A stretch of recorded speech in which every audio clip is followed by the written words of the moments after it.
যেহেতু তুই বললি যে 15 অব্দি সরল সুদ কষার অঙ্ক করেছিস, তাই 16 অঙ্কটা আমি এখানে করে দিয়েছি। যে কি হচ্ছে এখানে, যে ধরিলাম অঙ্কটাতে বলেছে আসলাম চাচা অবসর নেওয়ার পর 1 লাখ টাকা পেয়েছে, সেটা ও কিছুটা অংশ ব্যাংকে, বাকি অংশটা পোস্ট অফিসে রেখেছে। এবার দুই অংশেরই তোর বার্ষিক সরল সুদের হার যেটা 5%, 6% দেওয়া আছে, এবং 1 বছরে সে মোট সুদ বাবদ দুটো মিলিয়ে কত পাচ্ছে সেটা বলে দেওয়া আছে 5,400 টাকা। এই থেকে তোকে বার করতে হবে যে তিনি ব্যাংকে কত টাকা রেখেছিলেন আর পোস্ট অফিসে কত টাকা রেখেছিলেন। তো সেইটার জন্য কি করব, তো দু ক্ষেত্রে আমার সরল সুদ বার করতে হবে। প্রথমে ধরে নিচ্ছি কি, যে ব্যাংকে তিনি এক্স টাকা রেখেছিলেন, তাহলে বাকি টাকাটা অর্থাৎ 1 লাখ থেকে এক্স বাদ দিলে যে টাকাটা হয় সেটা সে পোস্ট অফিসে রেখেছে, সেটা এখানে লিখলাম। নেক্সট কি করলাম, ব্যাংকের সরল সুদ বার করলাম, সেম ভাবে পোস্ট অফিসের বার করলাম। সেই সূত্র আই সমান PRT/100। ঠিক আছে, যার মধ্যে পিটা হচ্ছে এখানে এক্স টাকা রেখেছে, তাই পি হচ্ছে এক্স, আর আর হচ্ছে 5% বলা আছে ব্যাংকে 5, আর টিটা তো 1 বছর 1 বসে গেল, আর বাই 100 করে এটা x/20 বেরোলো। সেম ভাবে পোস্ট অফিসের করলাম, পিটা হচ্ছে 1 লাখ মাইনাস এক্স, এই যে যেটা রেখেছে, আর আরটা বলা আছে 6%, 6 এর জায়গায় 1 আর 100 নিচে আছে। এবারে কাটাকাটি করে এটা সলভ করে 3 লাখ মাইনাস 3x/50 এসছে। এবারে এই দুটো সরল সুদ যোগ করলে তো সে মোট সুদ যেটা পায় সেটা পায়, বার্ষিক যেটা পায়। তো এই দুটো সুদ যখন যোগ করে বার্ষিক সে পায় 5,400 টাকা। তাহলে দুটোকে যোগ কর, দুটোকে যোগ করে সলভ করলাম, সমাধান করলাম, সমাধান করে এক্স এর মান এলো 60,000 টাকা, আর এক্সটা কোথায় রেখেছিল, ব্যাংকে রেখেছিল, তাহলে ব্যাংকের ভ্যালু এলো 60,000 টাকা। তাহলে ব্যাংকে তিনি রেখেছিলেন 60,000 টাকা, পোস্ট অফিসে কত রেখেছে 1 লাখ মাইনাস 60,000 মানে 40,000 টাকা। তো এইভাবে 16 অঙ্কটা হলো। 17 অঙ্কটা কিন্তু এক্স্যাক্টলি সেম, সেখানে 1 লাখের জায়গায় 10,000 বলা আছে, সেখানে দুটো ব্যাংক বলা আছে, একটা জায়গায় 6% সুদ, একটা জায়গায় 7% সুদ। কিন্তু এখানে একটা ব্যাপার কি আছে, যে 2 বছর পর, 2 বছর পর মানে কি, আমি যেমন এখানে 1 বছরের বার করেছি, তোকে 17 অঙ্কটার ক্ষেত্রে 2 বছরের জন্য কিন্তু এই সরল সুদ বার করতে হবে। বাকি সেম প্রসেস, দুটোকে যোগ করে ওখানে যে টাকাটা মোট সুদ বাবদ বলা আছে সেটা বসাবি, বসিয়ে এক্স ক্যালকুলেট করবি। সেম ভাবে আর একটা দ্বিতীয় ব্যাংকের যেটা, সেটা মোট টাকা অর্থাৎ 10,000 থেকে মাইনাস করে এইখানে যে অ্যান্সারটা বেরোবে 10,000 থেকে মাইনাস করে যেটা বেরোবে সেটা এই দ্বিতীয় ব্যাংকের হবে। ঠিক আছে, সেম ভাবে করতে হবে। ওকে, তো 16 যদি এটা দেখে নিবি, সেম প্রসেসে 17টা তুই নিজে করবি, করে আমার পাঠাবি। নেক্সট হচ্ছে 18টা আমি করে দিচ্ছি। আচ্ছা, 18 অঙ্কটা কিন্তু তোমাদের মাধ্যমিকের জন্য খুব ইম্পর্টেন্ট অঙ্ক। এই 18 অঙ্কটাতে কি বলছে, যে দীপু বাবু প্রথম 3 মাসে 15,000 টাকাই খাটাচ্ছে। ঠিক আছে, প্রথম 3 মাসে 15,000 টাকা খাটাচ্ছে। তাহলে প্রথম 3 মাসের যে সরল সুদের মান সেইটা আমি আগে বার করে নিই। সেটার জন্য পি এর ভ্যালুটা আগে বসিয়ে দিই 15,000 টাকা, আর আর হচ্ছে 5%, টিটা হচ্ছে 3/12 বছর, কারণ মাস থেকে আমাদের বছরে নিয়ে যেতে গেলে 12 দিয়ে ভাগ করতে হয়, তাই 3/12 বছর। অর্থাৎ বসিয়ে নিয়ে ফার্স্টের I1টা পেয়ে গেলাম, অর্থাৎ প্রথম 3 মাসের সুদ যেটা, সেটা হচ্ছে 187.50 টাকা, এত পেয়েছে। এখন পরের যে মানে পরবর্তী যে 3 মাস, তার মানে এই প্রথম 3 মাসটা কেটে যাওয়ার পর তিনি কি করলেন, 3,000 টাকা তুলে নিলেন। তাহলে তখন আসল কি রইল, 15,000 মাইনাস 3,000, দ্যাট ইজ 12,000 টাকা। তখন এই 12,000 টাকা আবার পরবর্তী 3 মাস খাটিয়েছে, তাহলে 12,000 টাকা 3 মাসের সুদ কি হবে, 150 টাকা। কারণ পি তখন 12,000, টি 3/12 এগেন, কারণ 3 মাস, আর আর সমান 5%, ওটা তো চেঞ্জ হচ্ছে না, সুদের হারটা সর্বদা একই থাকছে। তো এটা করে 150 টাকা বেরোলো। নেক্সট, অর্থাৎ এই পরবর্তী 3 মাসটা কেটে যাওয়ার পর তিনি কি করলেন, আরো 8,000 টাকা জমা করলেন। তখন তাহলে তার আসল কি হলো, 12,000 ছিল, তার সঙ্গে 8,000 যোগ করলে 20,000 টাকা হলো। তাহলে এই টাকা ক মাসের জন্য খাটছে বলেছে, একদম বছরের জন্য, অর্থাৎ ইয়ার এন্ডিং পড়ে যাচ্ছে তখন। ঠিক আছে, অর্থাৎ বছর শেষ। তাহলে প্রথম 3 মাস তো ফার্স্টে 15,000 টাকা, নেক্সট 3 মাস 12,000 টাকা কেটেছে, অর্থাৎ 3 মাস যোগ করলে হয় 6 মাস, সেটা 12 থেকে বাদ দিলে পরবর্তী যে টাইমটা সেটা বেরোবে, অর্থাৎ 6 মাসের জন্য খাটছে।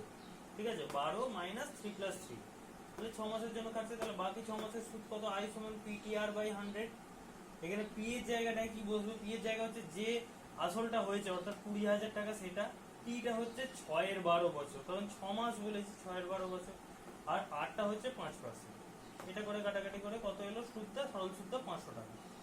দীপু বাবু যেটা জানতে চেয়েছে সুদে আসলে মোট কত পাবেন বছর শেষে, তো সেটা হচ্ছে কি আসলটা তো 20,000 টাকা আছে, সেই জন্য আসল আর এই তিনটে সুদ যে পেয়েছে অর্থাৎ 187.50, 150 আর 500 সব যোগ করে 20,837.50 টাকা। এটা হচ্ছে উত্তর। খুব ইম্পর্টেন্ট অঙ্ক, প্রায় পরীক্ষায় আছে। ঠিক আছে, তো 18 অঙ্কটা হয়ে গেল। আচ্ছা, এই অঙ্কটার ক্ষেত্রে কি করতে হবে? 19-এর অঙ্কটা কিন্তু সরল সুদ কষা সব থেকে ইম্পর্টেন্ট অঙ্ক। 19-20 এই দুটো আসার চান্স প্রায়ই থাকে। বাকি অঙ্কগুলো ইম্পর্টেন্ট অবভিয়াসলি, কিন্তু 19-20 খুবই ইম্পর্টেন্ট। ঠিক আছে, তো এখানে বলছে কি যে রহমত চাচা ব্যাংক থেকে 2,40,000 টাকা নিয়ে একটা বাড়ি বানিয়েছে এবং 1 বছর পর থেকে সেখানে বাড়ি ভাড়া বসিয়েছে এবং 5,200 টাকা করে বাড়ি ভাড়া। তো এখানে জানতে চেয়েছে যে ধার নেওয়ার কত বছর পরে সে ব্যাংকের যে ধারের পরিমাণটা সেটা সুদ সহ জমা দিতে পারবে। তাহলে আমি ধরে নিলাম এক্স বছর পর সুদ সহ তার ধার শোধ হবে। তাহলে বাড়ি ভাড়ার টাকা সে নিচ্ছে কত? x-1 বছর। কেন x-1 বছর বললাম? কারণ হচ্ছে 1 বছর বাড়িটা তৈরি হতে লেগেছে, তারপর বাড়ি ভাড়া সে বসিয়েছে। তাহলে x-1 বছর বার্ষিক 12% সরল সুদে 2,40,000 টাকার x বছরের সুদ আসল কি হবে? সুদ আসল কেন বার করছি? আমি নর্মাল সুদও বার করে নিতে পারতাম, তারপর আসল যোগ করতে পারতাম। একবারেই করছি কারণ সুদ আসলেই তো সে জমা দেবে, অর্থাৎ তার ধারের যে মোট পরিমাণটা সেটা কতটা সেটা তো আমার বার করতে হবে, ইন্টারেস্টটা। তো সেটা বার করছি পি প্লাস আই করে। 2,40,000 ছিল প্লাস তার ইন্টারেস্ট, অর্থাৎ পি আর টি বাই 100। তো ঠিক আছে, এখানে পি হচ্ছে 2,40,000 যেটা এইটা, আই যেটা আছে সেটা হচ্ছে এই আর বলছি, আর যেটা আর হচ্ছে 12%, বার্ষিক 12% সুদের হারে বলেছে। তাহলে 12 হচ্ছে আর টিটা হচ্ছে এক্স, আমরা এক্স ধরে নিয়েছি তাই এক্স বাই 100 করে আমার যেটা এসছে সুদ আসল 2,40,000 প্লাস 2,800 এক্স টাকা। ঠিক আছে, তো ভিডিও সাইজটা ছোট করার জন্য মেনলি আমি অঙ্কগুলো করে দিচ্ছি, দেন বুঝিয়ে দিচ্ছি। যাই হোক, 1 মাসের বাড়ি ভাড়া তার কি 5,200 টাকা। 1 মাসের বাড়ি ভাড়া 5,200 টাকা, তাহলে 1 বছর বা 12 মাসের বাড়ি ভাড়া কি হবে? 1 মাসের বাড়ি ভাড়া 5,200 টাকা, 1 বছর বা 12 মাসের বাড়ি ভাড়া 12 × 5,200, সেটা করলে কত আসে? 62,400। 62,400 এটা গুণ করলে তুমি দেখতে পাবে যে 62,400 আসছে। তারপর x-1 বছরে তার বাড়ি ভাড়া কত? কেন? কারণ x-1 বছর থেকে সে বাড়ি ভাড়া পাচ্ছে, তাই এত বছরে সে কত টাকা বাড়ি ভাড়া পাবে সেইটার পরিমাণ। এই পরিমাণটা এই মোট সুদ আসলে যে পরিমাণ তার সঙ্গে সমান হতে হবে, তার সঙ্গে সমান হতে হবে, তবেই তো সে সুদটা দিতে পারবে, সুদ আসল সহ ব্যাংকে শোধ করতে পারবে। সেই জন্য এইটা সমান এইটা শর্তানুসারে। তাহলে এইটা ইকুয়াল টু এটা করেছি, করে সমাধান করেছি, সমাধান করে x সমান 9 বছর বেরিয়েছে। তাহলে 9 বছর পর সে সুদ সহ তার ধার শোধ করতে পারবে। তো এইভাবে 19-এর অঙ্কটা করতে হবে। ঠিক আছে, এরপর 20-এর অঙ্কটা। আচ্ছা, 20-এর অঙ্কটাও কিন্তু খুব ইম্পর্টেন্ট অঙ্ক। এখানে কি বলছে যে রথিন বাবু তার 2 মেয়ের প্রত্যেকের জন্য ব্যাংকে এমন ভাবে টাকা রাখেন যাতে প্রত্যেক মেয়ের বয়স 18 বছর হবে, তখন প্রত্যেক মেয়ে 1,20,000 টাকা করে পাবে। তাহলে ব্যাংকের বার্ষিক সরল সুদের হার যদি 10% হয় এবং মেয়েদের বর্তমান বয়স যথাক্রমে 13 বছর ও 8 বছর হয়, তাহলে তিনি প্রত্যেক মেয়ের জন্য ব্যাংকে কত টাকা করে জমা রেখেছিলেন। তাহলে এই অঙ্কটার জন্য কি করতে হচ্ছে যে ছোট মেয়ের নামে রাখেন, ধরিলাম আমায় ধরে নিতে হচ্ছে যে ছোট মেয়ের নামে রেখেছেন x টাকা, বড় মেয়ের নামে রেখেছেন y টাকা। ঠিক আছে, তাহলে 18 বছর বয়সে ছোট মেয়ের প্রাপ্য সবৃদ্ধি মূল কি হবে? সবৃদ্ধি মূল মানে কিন্তু সুদ আসল। ঠিক আছে, অর্থাৎ আসল প্লাস সুদ, সেটা অর্থাৎ পি প্লাস আই এটা বার করতে হবে। ঠিক আছে, যার মধ্যে পি হচ্ছে এক্স ধরেছিস, মানে এক্স ধরা হয়েছে আসলটা, তাহলে এক্স, তার ইন্টারেস্টটা বার করছি অর্থাৎ পি টি আর বাই 100ই করছি। তাহলে পি হচ্ছে এক্স, টি হচ্ছে 18 - 8। এটা কেন করলো? কারণ বর্তমান ছোট মেয়েটার বয়স 8 বছর, তাহলে তার 18 হতে কত গ্যাপ হবে? 18 থেকে 8 বিয়োগ করলে সেটা পাবো, সেটাই নির্ণয়ের সময় হবে এখানে, অর্থাৎ 18 - 8, আর এটা হচ্ছে 8টা, অর্থাৎ 10% সুদ বাই 100 করে কত এলো? 2x। তাহলে 2x শর্তানুসারে 2x সমান কি? ওই 1,20,000 টাকা, কারণ দুজনেই 1,20,000 টাকা পাবে 18 বছর হলে। তাহলে 2x সমান 1,20,000 টাকা, x সমান কি হবে করে 60,000 টাকা বেরোবে। অর্থাৎ ছোট মেয়ের নামে কি 60,000 টাকা রাখা হয়েছে। সেম ভাবে বড় মেয়েরটা বার করেছে, অর্থাৎ 18 বছর বয়সে বড় মেয়ের প্রাপ্য সব বৃদ্ধির মূল p প্লাস i আবার, অর্থাৎ আসল প্লাস সুদ।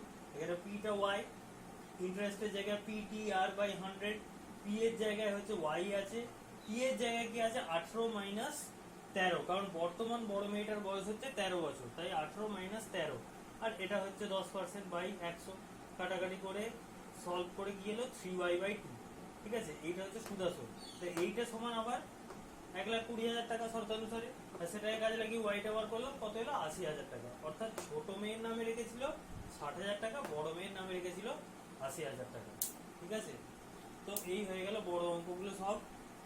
তো এবারে সংক্ষিপ্ত কোশ্চেনগুলোর মধ্যে আমি এমসিকিউ এর মধ্যে কিছু বেছে বেছে করছি আর সংক্ষিপ্ত কিছু করে দিচ্ছি, বাকিগুলো নিজেকে চেষ্টা করতে হবে। ঠিক আছে, না পারলে আমায় বলতে হবে। আচ্ছা, সংক্ষিপ্ত কোশ্চেনগুলো নিজে ট্রাই করবে। আমি আজকে চক্রবৃদ্ধির সুদ, ঠিক আছে, অর্থাৎ 6 নম্বর চ্যাপ্টারটা আমি দেখিয়ে দিচ্ছি সেরাম করে, সেরাম ওয়াইজ তার অঙ্কগুলো করতে হবে। ঠিক আছে, করে দেখাবে। ঠিক আছে, আমার হোয়াটসঅ্যাপে পাঠাবে বা কমেন্ট, কোন জায়গাটা অসুবিধা হচ্ছে সেটা আমরা জানাবো। যদি সংক্ষিপ্তগুলো না করতে পারে আমি করিয়ে দেবো নেক্সট ডেতে। ঠিক আছে, আমি নেক্সট ডেতে কিন্তু সংক্ষিপ্তগুলো করিয়ে দেবো। যদি না করতে পারো তো আমি আপাতত 6 নম্বর চ্যাপ্টারটা দেখিয়ে দিচ্ছি। আচ্ছা, চক্রবৃদ্ধি সুদ সংক্রান্ত কিছু গুরুত্বপূর্ণ তথ্য এবং সূত্রাবলী সেগুলো হচ্ছে যে চক্রবৃদ্ধি সুদ কাকে বলে। চক্রবৃদ্ধি সুদ মানে হচ্ছে যে নির্দিষ্ট সময়ান্তর কোনো প্রাপ্য সুদ যখন মূলধনের সঙ্গে যোগ করা হয় এবং প্রাপ্ত সবৃদ্ধি মূলের উপর পরবর্তী নির্দিষ্ট সময়ের জন্য সুদ ধার্য করা হয়। অর্থাৎ এর মানে কি, ধর একটা সুদ মানে একটা মূলধন কিছু মাসের জন্য বা কিছু বছরের জন্য খাটলো, এবারে তার তো কিছু একটা সুদ আমরা পাবো, সরল সুদের আকারে একটা আমরা পাবো, বার্ষিক বা মাসিক যাই হোক সুদ আমরা পাবো। সেই সুদটা যদি আমি তুলে না নিই তাহলে সেটা কি হয়ে যাবে, মূলধনের সঙ্গে অ্যাড হয়ে যাবে। তখন আমার নতুন মূলধন কি হবে, সেই যে যোগ করে, অর্থাৎ সেই সুদটা ওই পূর্ববর্তী অর্থাৎ যে প্রাথমিক যে আসলটা নিয়েছিলাম তার সঙ্গে যুক্ত করে যে বর্তমান মূলধনটা হলো সেটাই হয়ে যাবে আমার প্রেজেন্টের আসল, তার উপরে আবার সুদ খাটবে। ঠিক আছে, তো এইভাবে যে বাড়তে থাকা, ঠিক আছে, এটাকেই চক্রবৃদ্ধি সুদ বলছে। তো চক্রবৃদ্ধি সুদ জেনারেলি কি হয়ে থাকে, পর্ব কি হয়ে থাকে 3 মাস 6 মাস 1 বছর এরকম। ঠিক আছে,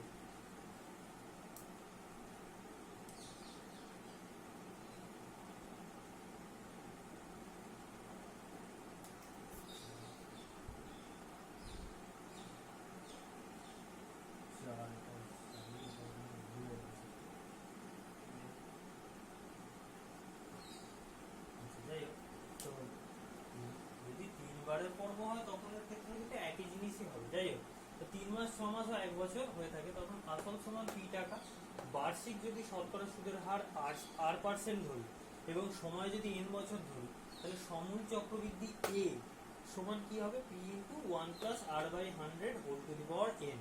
ঠিক আছে, এটাই ম্যাক্সিমাম ইউজ হবে আমাদের।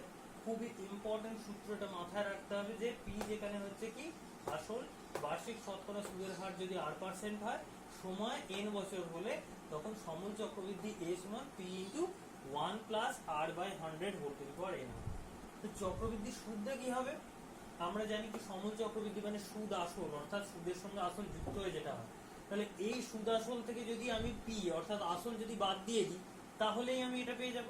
তো তারই রূপটা হচ্ছে এইটা, অর্থাৎ এইটা থেকে, এই সূত্র থেকে যদি p into 1 plus r/100 whole to the power n minus p করি, ঠিক আছে, অর্থাৎ p যদি এখান থেকে কমন নিয়ে নিই তাহলে কিন্তু আমি এই ফরম্যাটটা পাবো, p যদি কমন নিয়ে নিই তাহলে আমি এই ফরম্যাটটা পাবো।